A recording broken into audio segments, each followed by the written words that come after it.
I choose to hustle the way I choose to hustle, partly based on my DNA and who I am, partly based on how I've always done things. I'm motivated to hustle as hard as I do because I also really want to see the profession of pet dog training cleaned up. I want to see dogs treated better. I want to see trainers better educated and better skilled. And in regards to, pit bull advocacy, I want to see those dogs get a fair shake, and other dogs that might also be labeled potentially dangerous when they've done nothing wrong. So I hustle as hard as I do because it's kind of how I'm built, and also it's just, I see the long game. I see that this isn't going to be anything that happens tomorrow, and it's probably going to just be a perpetual battle against ignorance and misinformation, whether it's how to train dogs properly or, why certain breeds or mixes or types of dogs are feared by people. So I hustle the way I do because that's who I am. I do not recommend that other people hustle like I do or run their businesses like I choose to run my businesses. People in companion and pet dog training, they need to work in their comfort zones because there is a high burnout rate, and we don't want dog trainers who are force-free and positive, science-based. We don't want any of you guys or gals to burn out. At least I don't. And so we should work together to support people and make sure that they are doing okay and they feel good about themselves and what they're doing, because there is a very high burnout rate in companion dog training. That's why, unless I'm asked, I don't critique other trainers' training on public forums. I either give a thumbs up or a double tap heart on Instagram, or I just keep moving, but I don't sit there and debate.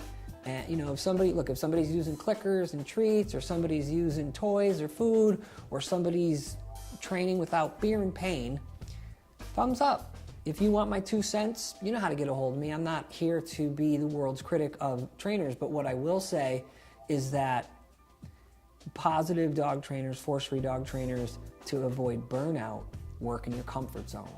And while it might seem like more work, I think the more you know, the more you work smart, the more you stay in your comfort zone, the more you use video and notes and study and self-critique, the less you burn out, because you become really good. So you know how to achieve behavior quicker. You know how to consult people more efficiently. You only have an hour or two with the people, and you've got to get a lot of information out. So there's some micro intrinsic stressors, and it usually resides in client compliance. It usually is some sort of subcategory of client compliance. Will they have the proper gaits? Will they go back to the harness? Are they going to carry food? Are they going to remember to put the dog behind the gate when the elderly people come in, or the little kids? Are they going to remember to yes and treat when they're on leash with the dog and the dog sees other dogs, people, traffic, etc.? So the greatest success I can have as a companion dog trainer is my clients complying with the protocols and doing it daily.